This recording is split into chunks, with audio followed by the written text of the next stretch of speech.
Damir Krznar, čestitke za zmago. Mura je padla s 4-1. Veliko pozitivnih stvari, kako vse skupaj povzeti? Jedna jako dobra utakmica, već od prve minute praktički puna dominacija, dinamika, brzina igre jako dobra, odmah stvarali šanse, odmah bili visoko.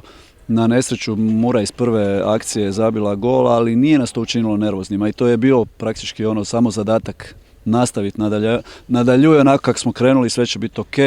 Imali smo i tu mirnoću, što je velika stvar za momčad, i iz te mirnoće na broj akcija došli smo do relativno lagane pobjede, mada ona u tom trenutku nije tak zlala. Kvaliteta nikoli ni bila sporna, karakter prav tako, ampak vseeno, koliko ta zmaga pomeni tudi v smislu samozavesti, da tudi v spomladanskem delu, kjer bo Celje praktično vsaki tekmi favorit, da kot trener veste, da ekipa, tudi če se na začetku zalomi, ta ekipa lahko se vrne v igro in na koncu tudi pride do zmage.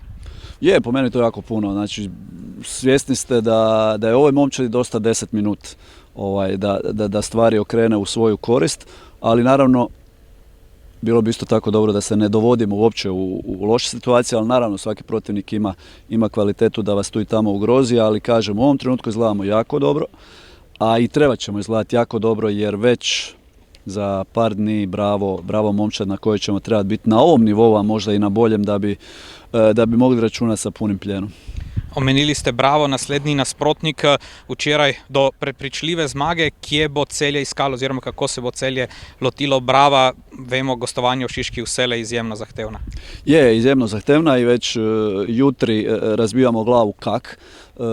Jako su dobri, jako su kompaktni, u dvije linije, gusti, teško bomo našli met prostore, opet su nekakve ideje u glavi, probat ćemo ih već sutra komunicirati momčadi i nadam se da ćemo naći rješenje za Bravo. Respekt Safu, respekt Bravu, ali jednostavno nama nema druge nego nastavi dalje tu gdje smo danas stali. Na koncu je treba omeniti še tisto manjšo negativno stvar Edmilsona in njegovo situacijo, verjetno tudi nekoliko čustvena tekma z tega vidika, kako pomembno je tudi z tega, če pogledamo, da je ekipa prišla do zmage, zagotovo je bil tudi Edi v mislih. Je, i u pripremi utakmice rekli smo ajmo do Edija, jer Edi je praktički bio startni, trebao je početi utakmicu, imao je jedan obiteljski problem koji svi mu se molili da ispadne na dobro, jednostavno nije bio u stanju igrati, ali svi su igrači definitivno uz njega i iskoristili smo taj moment isto tako da nas to još ujedini, da nas još izbliži, jer htjeli smo ovu zmagu pokloniti Ediju i njegove familiji. Napravili smo to, a velim, večeras smo svi molili da se situacija popravi i da sve bude ok sa Edijem i njegovima.